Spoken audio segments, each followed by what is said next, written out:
You know what? Life is precious. Every moment contemplating the essence. Lessons from transgressions. Progression from adolescence. Document verified our blessings.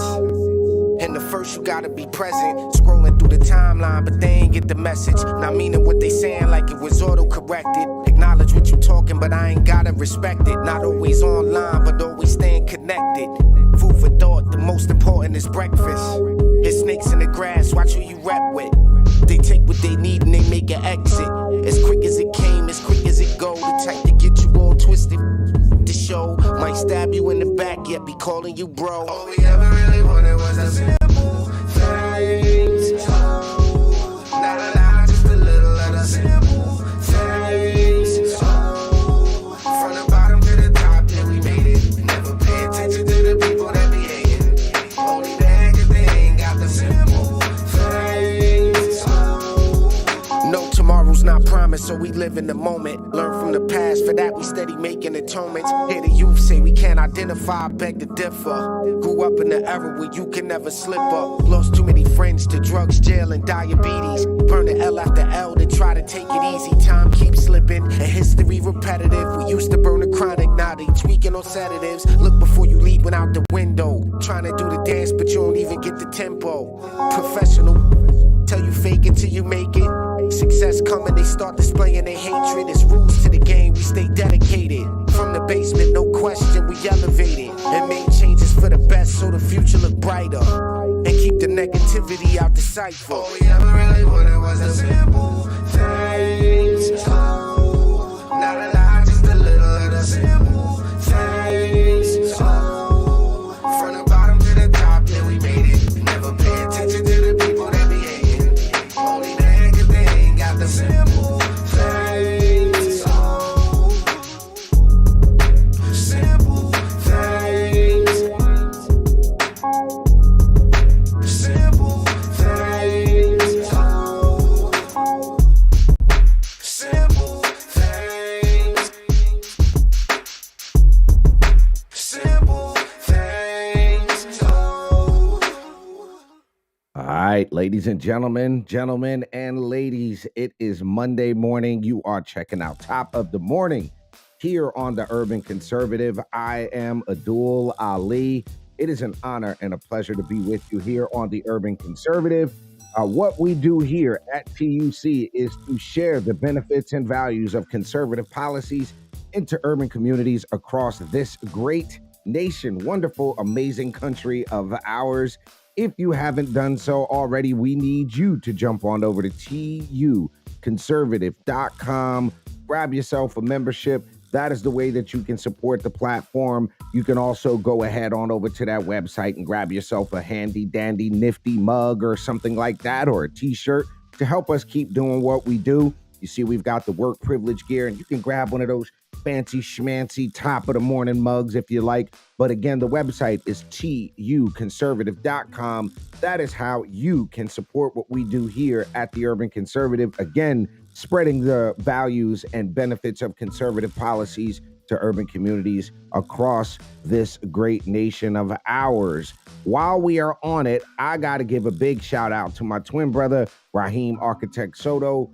He is out on the road right now as we speak, supporting Pastor Arthur Pawlowski, religious and political prisoner in Canada, who was facing up to 10 years. He is facing for delivering a sermon to the truckers up there in Canada. I got to give a big shout out to the Republican National Hispanic Assembly for helping to organize this in the Conservative Republican Alliance. They're going to be down at 466 Lexington Ave and 45th Street, New York, New York. That is today. A call to justice and freedom for all. They're asking all churches and organizations in New York City to go out and to outcry and to support Pastor Pawlowski as he has been arrested. He is being charged with the simple crime of delivering a sermon to the truckers.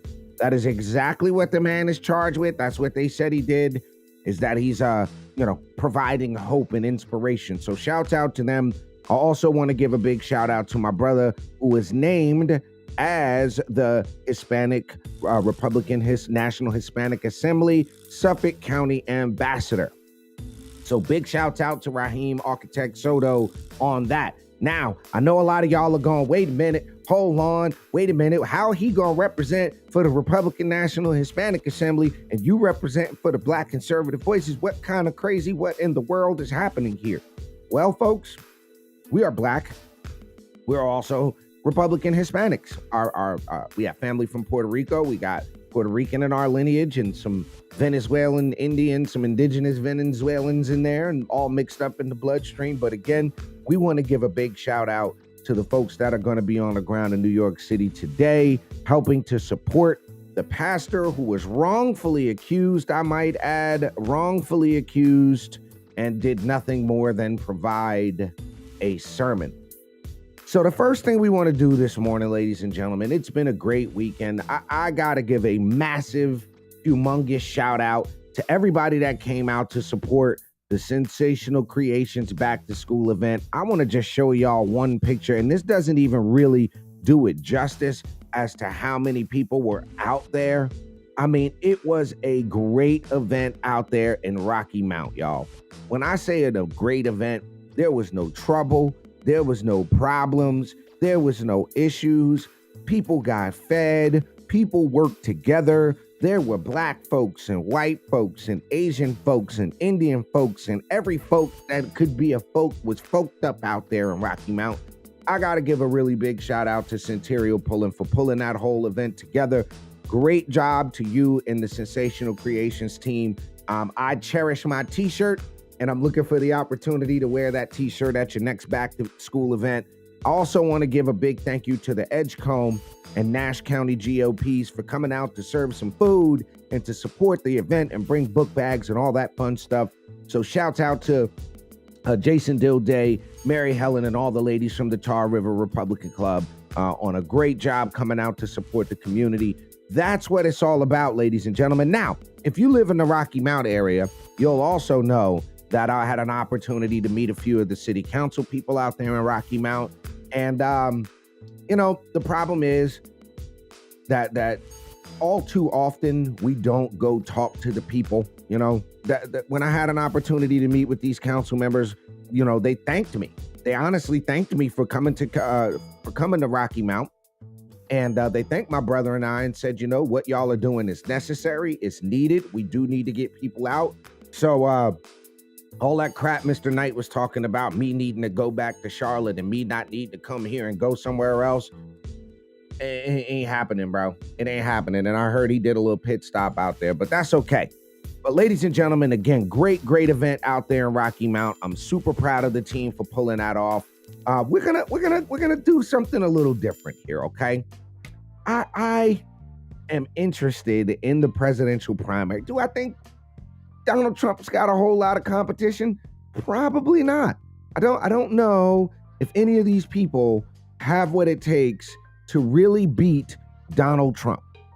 Okay, I just don't know that the capacity is there. However, 6 more Republicans have gotten into the presidential race. Okay, there are 6 Republican candidates, who are now qualified for the debate.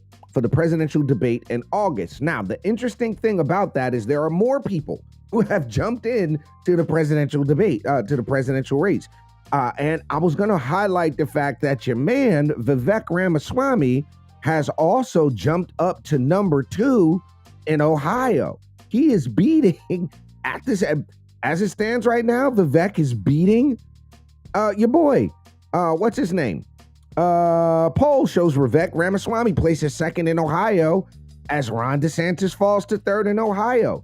If you don't know who Ramaswamy is, he has moved. He's a businessman in the medical industry. He has made a habit, I think, of going to places where Republicans typically don't go.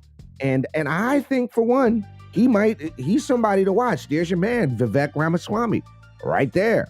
So this poll has anti-woke businessman moved to 2nd place in Ohio's Republican primary, knocking Governor DeSantis into third, and this is according to the Ohio Northern University poll. The survey asked respondents of the candidates currently running for Republican presidential primary, who would you most likely vote for at this time? Donald Trump leads the pack, obviously, 64%. 52 points ahead of anybody else. So we already know where that's going. But Ramaswamy came in second, 12% support, and DeSantis dropped to third place with 9% support. Okay? Now, when we take a look at this on this interactive poll situation, yeah, Trump's at 64, Ramaswamy's at 12, DeSantis is at 9, Pence is at 6, Haley's at 3, Christie's at 2, Hutchinson is at, Asa Hutchinson polled at 1%. I interestingly don't see Tim Scott on this poll. He didn't even hit 1% in Ohio. That's a little interesting. But Vivek is somebody I think we got to watch. He's been making a habit of hitting the Breakfast Club and pushing back against the woke agenda, like actively going in and pushing back against that. So watch out for that. The 6 candidates, okay? The 6 candidates who, let me see if I can find it. The 6 candidates that qualify to be on the presidential debate. So the upcoming debate is on August 23rd. Get your calendars ready for that. 6 candidates have successfully met the criteria. The path to qualifying for the debate requires candidates to meet specific polling and donor thresholds that have been established by the Republican National Committee. This entails obtaining at least 1% support in 3 national polls or achieving 1% in 2 national polls, along with 2 polls from the initial 4 states that are partaking in the primary. Of these surveys must meet the strict criteria outlined by the RNC for inclusion. Additionally, candidates must demonstrate their ability to garner support from at least 40,000 unique donors with a minimum of 200 contributors from at least 20 states and/or territories. As part of the qualifications, candidates are also required to pledge their support for the eventual Republican presidential nominee. Now, I don't know if that knocks Trump out. I don't know if in some universe where the numbers don't pan out and Trump doesn't win, I don't see him supporting any of these folks. So, among the qualified candidates, here we go. Obviously, President Trump with 50% support in 538's national primary polling average and substantial number of donors. Next is Florida Governor Ron DeSantis, enjoying a strong second position across various national and early state polls. Ambassador Nikki Haley and Senator Tim Scott from South Carolina have also managed to meet the threshold. Vivek Ramaswamy has made significant strides in national polls, comfortably surpassing the required donor threshold. And Governor Chris Christie. I don't know who's going to get it the worst out of that poll, but I have a feeling it's going to be Chris Christie. That's just my feeling on that. So it looks like you've got Nikki Haley, Tim Scott, Chris Christie, Donald Trump, Ron DeSantis, and Vivek Ramaswamy all on stage for your presidential debate if Trump decides to show up. Ladies and gentlemen, you're checking out Top of the Morning here on the Urban Conservative. We're going to take a real quick commercial break. We'll be right back. Don't go nowhere.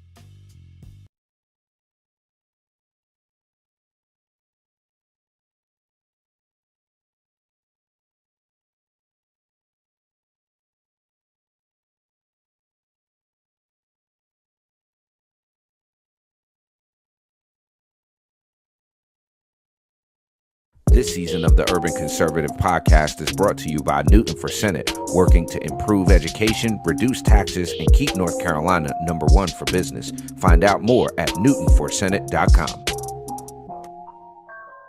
This episode of the Urban Conservative has also been sponsored by Case Technology Consulting. Help your business get value out of its data and become more efficient and streamlined. Case Technology Consulting. Check out the link in the description.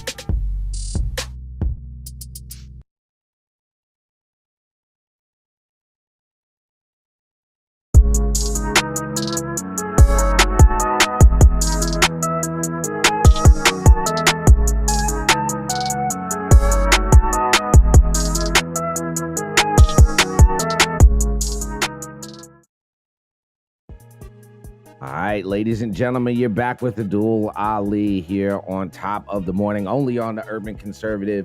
As always, big shouts out to my twin brother Raheem, Architect Soto, who is out on the road again this morning, going to support the Republican National Hispanic Assembly and protest in New York City against the Pastor Kozlowski being detained up there in Canada for giving a sermon. So shouts out to him, leading from the front, on the ground kind of thing. New information out of New Mexico. Now, I want to show y'all this. I don't understand why we're allowing this as a society and as a culture. I personally don't get it. I would be extremely appalled if this were to be a thing when my kids were in school. I could not imagine my kids coming home from school, okay, talking about this kind of survey garbage. New Mexico Department of Health school survey tells fourth graders that they can seek help for their sexual health without permission from their parent. Then they ask 11-year-olds if they're transgender, gay, bi, and if they use her pronouns. Okay? Now, first of all, what are y'all talking about? Gay and bi 11-year-olds. What does that even mean? I just don't understand why this is okay. I don't get it. I don't like it. I don't think it's a good idea. But the New Mexico Department of Health apparently thinks that there's such things as gay 11-year-olds, gay 10-year-olds. Okay? Look, why are fourth graders being told to do things by the school system, explicitly being told to do things like change your gender without your parents knowing about it? That's exactly what that looks like when you say, you know that you can seek help for your sexual health without permission from your parents. That sounds like you can do shit without your parents knowing about it. Terrible idea, New Mexico. I don't know what the hell y'all are thinking. This is, I mean, it's a situation where we as a society have to stop for a second and just question the sanity of the people that we're allowing to lead us. Because just think about the idea. I have a 19-year-old, a 21 and a 22-year-old. And I can't imagine any of them coming to me at 11, 10, talking about I'm gay. Well, first of all, you had to have had sex to be gay. So what are you talking about at 11 years old? What are you trying to normalize with this language? I shudder to go further into this because I don't know what's going to pop up here, but I'm going to do it. This is the survey. This is the actual survey. All right. Are you Hispanic or Latino? No. Let's go to let me click on this. Let me see this here. This is the actual survey. Okay. Race question seems fairly ubiquitous. When you were born, what sex was put on your birth certificate? What? I don't understand. That's a dumbass question. When you were born, what sex was put on your birth certificate? Which of the best following describes you? Male, female, transgender, self-identify. This is the shit y'all want, Democrats. This is the crap y'all are pushing in schools.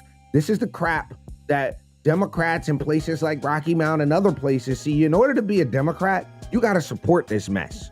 You got to be in favor of this garbage. Okay? This is absolutely disgusting. Now, keep in mind, this is 11, 10, 11-year-olds we talking about.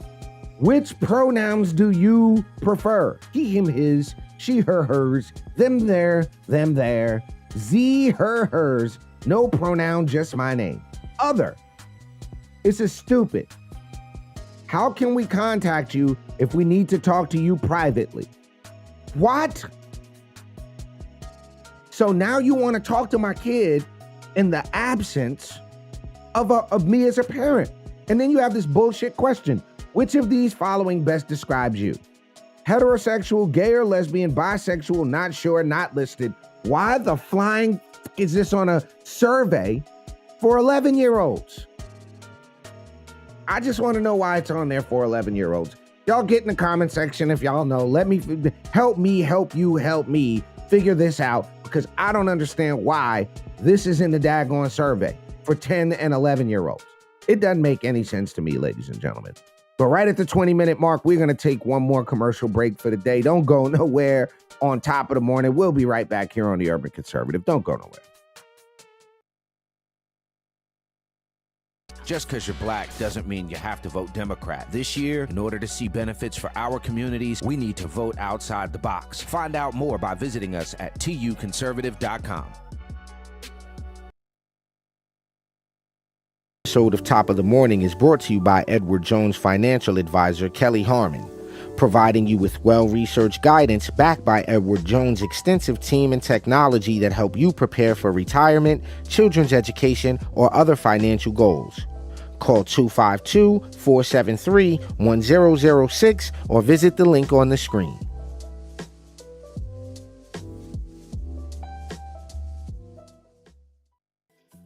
All right, ladies and gentlemen, you're back here with the Dual Ali on Top of the Morning here on the Urban Conservative. I know y'all see it. I gotta say this to y'all. How in the world is it Joe Biden and Dr. Jill are having a relaxing day on the beach for a week? Since Biden has been in office, 39% of his presidency is on vacation. Okay? 39% of the man who leads the free world, 39% of his time in office has been on vacation or falling or busting his ass as the guy can't stand or walk or imaginary sandbags and crap. 39% of Joe Biden's presidency has been vacation. Hardly working, huh, Joe?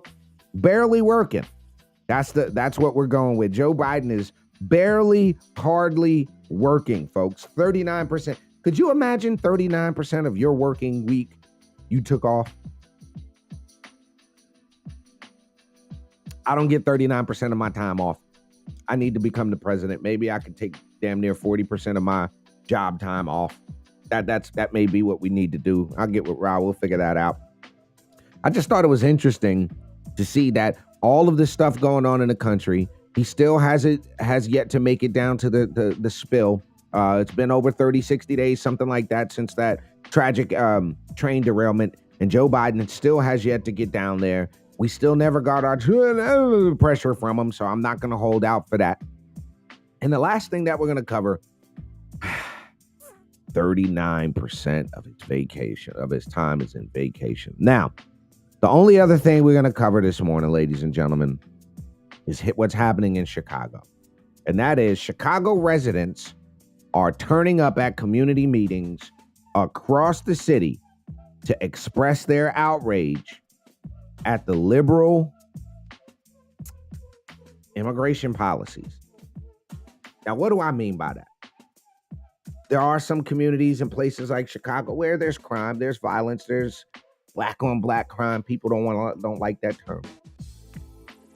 But you also have an influx of non-American citizens who they are putting in schools, they are putting in communities, they are trashing these communities, they don't value these communities, there's prostitution, there's gambling, there's sex, there's unsafe practices. We heard a couple of weeks ago in New York how they're housing them in these apartments and they're not following the rules. But I want to just say this to the folks in Chicago, because we have people all over the country that watch the show. We need you to make sure you're sharing this content. But listen, this is what we as conservatives, as Republicans, have been telling you for so long. The left doesn't give a shit about what's happening to you. They really don't care. I'm not saying all Democrats are evil, but what I'm saying is there are groups of people within the Democratic Party, primarily the leadership, that does not care. They only care about their own power, their own money, their own prestige, and ensuring that their cabal, that they're able to maintain their power and their position. It is clear to me, and it should be clear to you because of the conditions of your community. You know, we look at places again, and I'm going to use Rocky Mount as an example. When you have people who have been elected officials for 20 years and continue to not produce results that will better your city, it is time for you to do something different. So it doesn't matter how mad you get. It doesn't matter how many city council meetings you show up to if you don't vote differently. You know, black people in this country, we are the only group of people that vote 85% a clip for one party. White folks do not do that. Hispanic folks do not do that. They just don't do it. But we do. 85, 90% a clip for one group of people because they come into our communities, they go into our churches, they've infiltrated the black church, which is by far one of the biggest, and it's going to get me in trouble for saying it, but if your pastors are supporting abortion, if your pastors are not supporting parents' right to choose what education's best for them, if your pastors, are supporting transgenderism, if your pastors are not supporting biblical principles, and I'll even take it a step further, classic traditional American values like every man is created equal, everybody has should have access to equal opportunity. We judge people by the content of their character, not the color of their skin. If your church is not preaching that, there's a problem. And folks, we've got to do better. So I'm just gonna say it.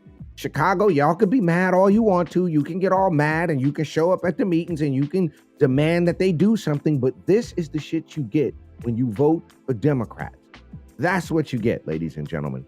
You've been checking out Top of the Morning here on the Urban Conservative. It is a Monday. We will probably be with you live tonight for the Urban Conservative podcast, so you're going to want to be back here for that. And then tomorrow morning, live and direct, right back here for Top of the Morning here on the Urban Conservative. We hope you have a positive and productive Monday. We'll see you guys bright and early tomorrow and tonight for the Urban Conservative podcast. For my twin brother, Raheem, Architect Soto, I'm Abdul Ali. Again, y'all have a positive and productive day. We'll holler at you later. Peace.